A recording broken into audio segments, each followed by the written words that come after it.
Welcome to the Disorder series, where we talk about mental health disorders and illnesses that are affecting people out here.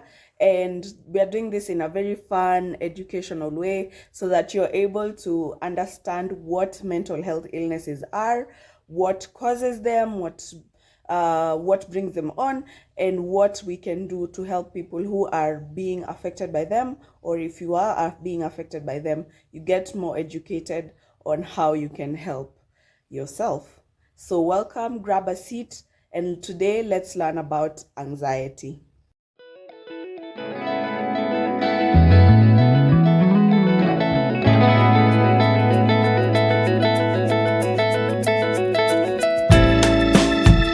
Anxiety is a physical and emotional state that affects how a person thinks, how a person feels, and how a person relates to the world.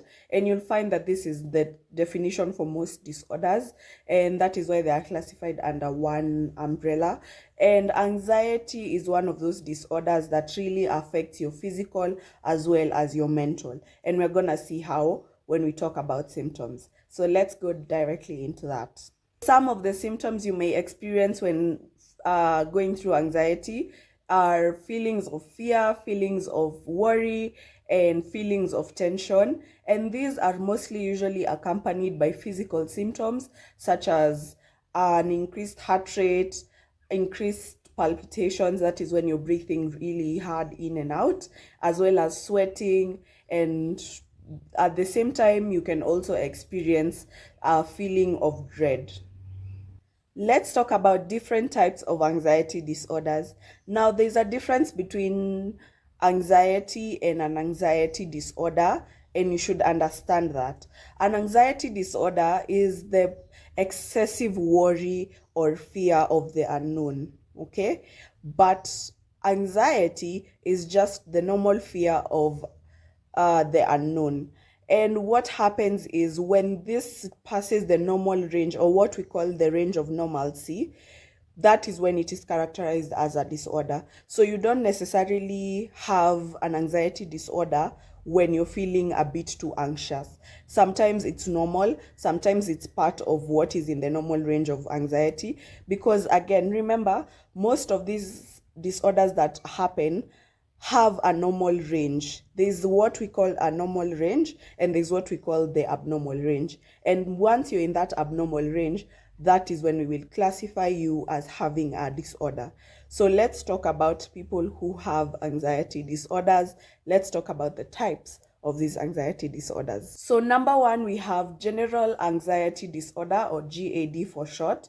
And GAD is mostly characterized by those feelings of excessive worry or fear of the unknown. And once this happens, or once someone has GAD, they are basically categorized in this category because they don't really have anxiety in relation to a specific thing. They are mostly having anxiety in relation to multiple things happening in their life. So they have an excessive worry, but the excessive worry is directed to multiple things in their lives. Okay? Number two, we have phobias. Now, phobias are specific anxieties towards specific triggers. And phobias can include, maybe, for example, a very common phobia is the fear of heights.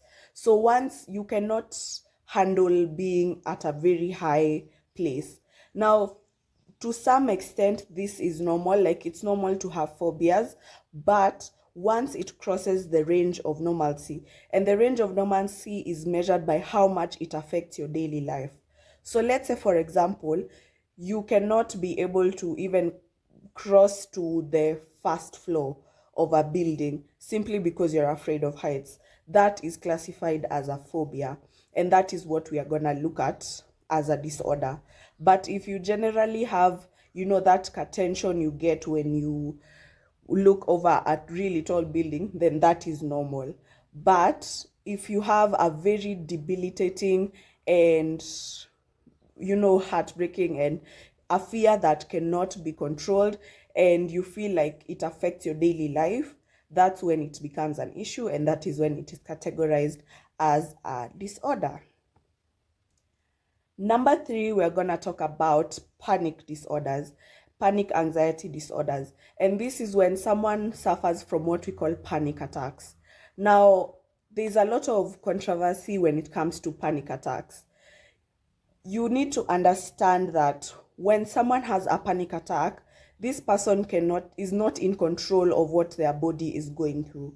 And when someone is having a panic attack, it is mostly categorized by very heavy breathing, and they're struggling to get in air.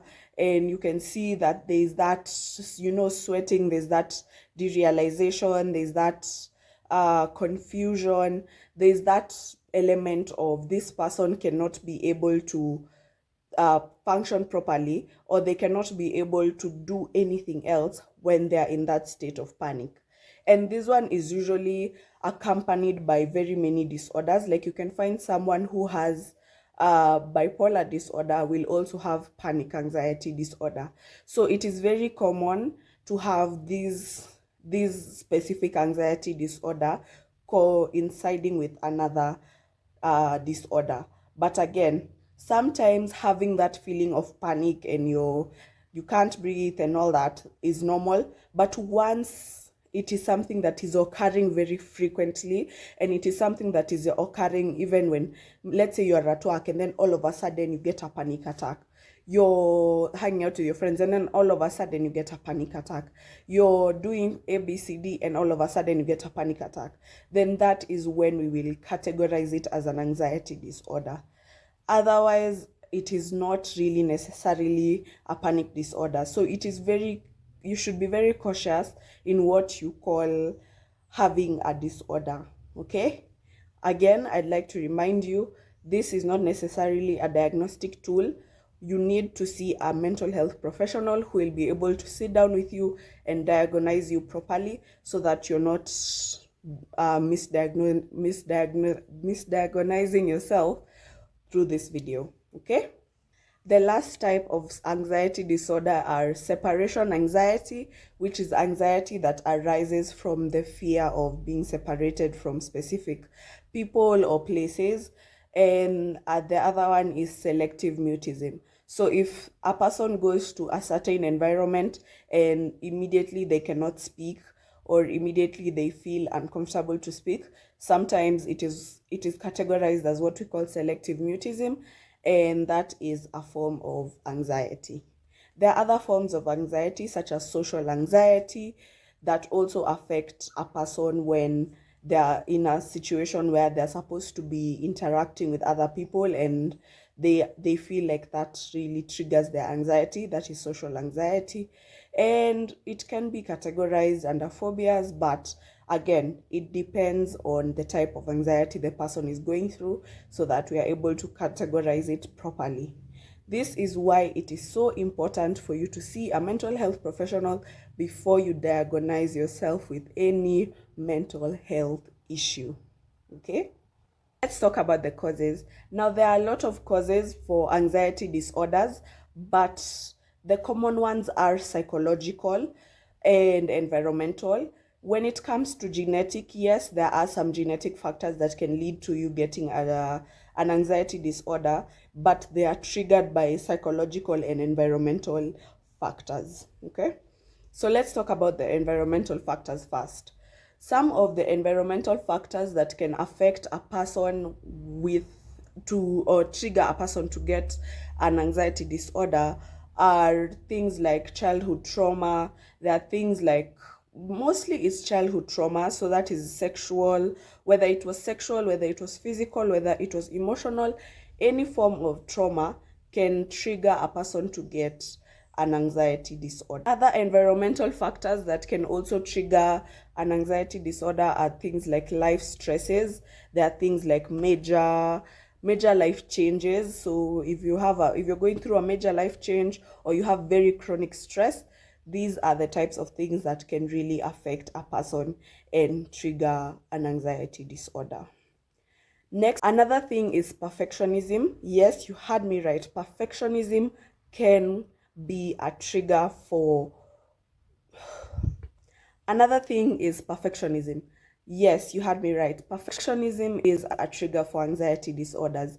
And this is because once you put a lot of pressure on yourself for things to go a certain way, then once you will naturally or automatically have a fear of things not going that way, or you'll automatically feel like you don't want to really go deter from that. So you will constantly push yourself to do this, and that can cause a lot of anxiety. Okay. The last one is something we call cognitive distortions. Now, under this, we have things like catastrophizing. So this is a mental health condition where when you think about a certain situation, immediately you go to the worst case scenario. And I know a lot of people usually have this. It is not a normal thing to have. Once you think about a situation and immediately you go to worst case scenario, that is something we call catastrophizing, and it is not something that is supposed to be. You're not supposed to be thinking about things and thinking about the worst case scenario, and or always expecting the worst out of things. That is not a normal thing, and it can occur from trauma that you have maybe gone through in the past. So it is like a coping mechanism that your brain picked up. Okay, so finally, let's talk about treatment. Now, there are 3 ways you can treat an anxiety disorder, and they work well when they are combined. Number 1 is therapy. Now, therapy is not just about sitting down and talking. I want to make that very clear. Therapy is also sitting down with someone and helping them break down structures in their brain that are not beneficial for them, and helping them build new structures that can help them. And this is a very physical and psychological process, because it refers to helping you unlearn those negative things that you've picked up and helping you learn new ones. This is why therapy also does not take 1 session. I get that question a lot. This is why therapy cannot take just 1 session, because it's a process, okay? And then number 2 is medications. So in very severe cases, we will prescribe medication to help with the anxiety. But if it is not that severe, then we will work with therapy alone. And the third one is lifestyle changes. Some lifestyles can really affect a person. Like we've talked about perfectionism. So helping you break down the things you've learned and helping you get a new lifestyle can help. Also, having regular exercise can help, with the brain chemicals and balancing of brain chemicals for those who have a genetic predisposition. So it's a lot when it comes to lifestyle changes, but it also helps. So once these 3 are used together, we will be able to work around having an anxiety disorder. Yes. So that's it from me. I hope you learned something about anxiety today. And if you liked this video, kindly like it down below, subscribe if you haven't subscribed, and I will see you on the next one, where we will be talking about depression.